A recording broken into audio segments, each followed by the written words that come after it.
How do you know when it's time to raise your prices? Well, that part's easy. You're probably getting really resentful of your client work. Clients might even be telling you that you're undercharging, and you made me realize that it's impossible for you to hit your revenue goals unless you raise your rates. But how do you raise your prices without pissing off your current clients and repelling future sales?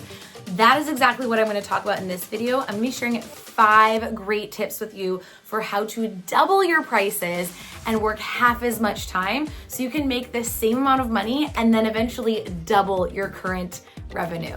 Keep on watching if that sounds good to you. By the way, I want you to know that I'm in the process of filming a whole bunch of new YouTube content for this channel. I know it's been a lot of years for those of you who've been around, and for those of you who are new to my channel, welcome. I'm so excited to get to know you and help you to make more sales in your business. Make sure to click that subscribe button down below if you haven't yet, so you can make sure to get notified every time I release a new video, because every single one is gonna be better than the last one. That I promise you. Pricing is one of my all-time favorite topics. I love having this conversation with my private clients, and the 5 tips I'm going to share with you in this video are exactly what I tell my private clients in our coaching sessions. Pricing is so particular because it brings up a lot of our mindset issues, and yet every preconceived notion we seem to have about pricing is like totally incorrect. So let me walk you through these 5 tips so we can make sure that you are not making some major mistakes in your pricing that are costing you thousands and thousands and thousands of dollars. My first tip for you is to do what I call zero waste your work.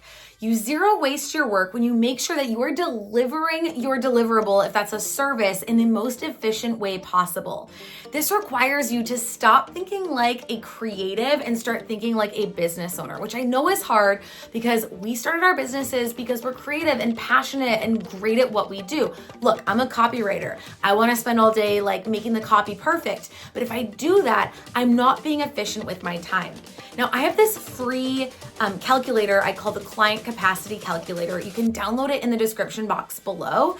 And this calculator is going to help you to see how many hours it is actually taking you to deliver your service, and if you can even hit your revenue goal doing things the way you are right now, which I guess is probably not. Most people feel very called out by the Client Capacity Calculator, so fair warning. What the Client Capacity Calculator is going to force upon you is that I don't want you spending any more than 50% of your total work hours for your business on client work. So if you work 40 hours a week in your business total, only 20 of those hours can be spent on client work, which means those are the hours that can be filled with that work, and so your pricing has to cover the other 20 hours. Way too many service providers think about the time that they're doing client work as when they're making money.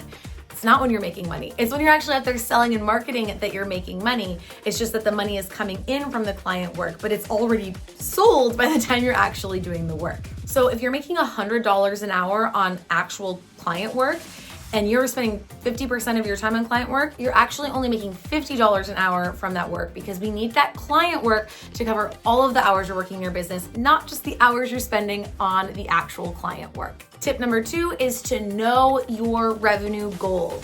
We cannot set pricing unless we know how much money you're trying to make and how many clients you can actually work with. Basically, your pricing is going to be your revenue goal divided by your client capacity. So if you want to make $100,000 in the year and you have space for 20 clients, 100,000 divided by 20, 5,000 is going to have to be your average price. Again, this is the math that we do inside of the Client Capacity Calculator, and it can be a bit of a rude awakening, but it's an awakening we all need to have as business owners.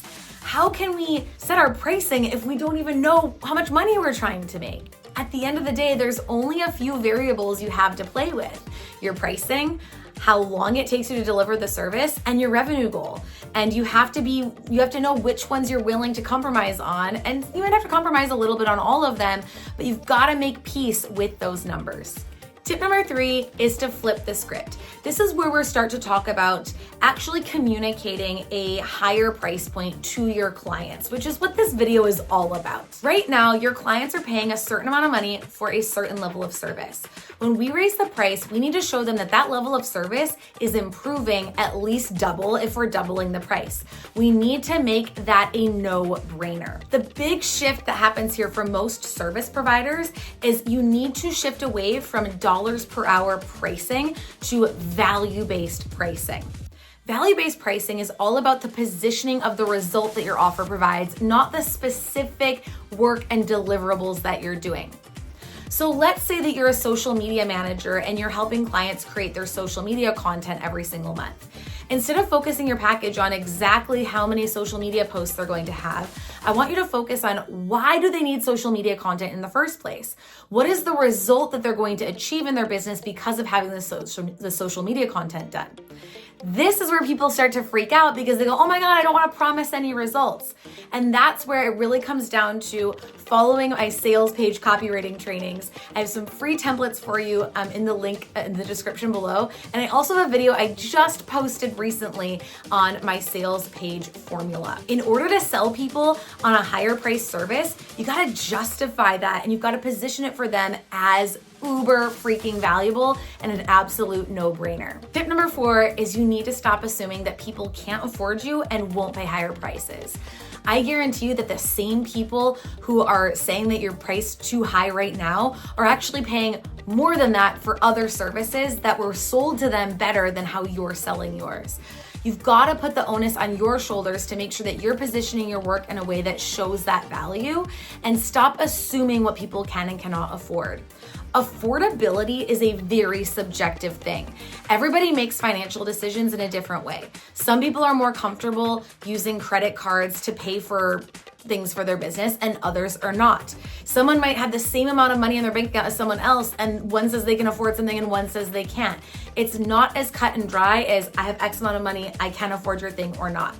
What we need to be showing people is that the thing that you have to offer is a smart decision. It's going to help them achieve their goals. We need them to focus on the return on that investment and why that result is so important. I think you should go into every sales conversation assuming people will say yes instead of assuming they're gonna say no. That's the kind of confidence that's going to manifest in more sales. Finally, tip number 5, this one is the more logistical one, is to provide ample notice about when you're going to raise your rates to both your current clients and your prospective clients. So for your current clients, you want to make sure that you're emailing them or getting in touch with them even a few months before your prices go up.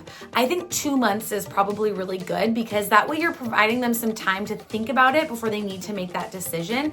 It also allows you time to make sure that you're shifting the things in your business to align with your new pricing model. Remember when you share that price update with your current clients that you want to position that service and do all the things that we've talked about already in this video, like having a really well-crafted sales page. Now that you've heard all 5 tips, I want to know, how do you feel about raising your prices? When was the last time you did raise your prices? Can you tell me that in a comment below? I'm so curious. I'm not sure what kind of the average is. I know for me, it often happens like once every year, maybe year and a half, 2 years, depending on the offer. And some people need to raise their prices more frequently because they started out quite low and those prices need to go up. That said, your job is to position and justify those prices. You've got to align your marketing and messaging with the level of client that you want to attract at the dollar point that you want to attract them. This all comes down to having a high converting sales page. And as I mentioned, I just did a video with my sales page tutorial and full 14-part sales page framework that you can watch right after this one. And you can also sign up for my free webinar on outlining your sales page below, which will go a little bit more in depth and actually starting to build out your sales page. Thank you so much for sticking with me through this video. Like I said, I am batching a whole bunch of new content for YouTube. Make sure to hit that subscribe button. I would appreciate it so much. Really, really helps me out as I'm gaining more momentum with my channel now. And I look forward to seeing you in the next one.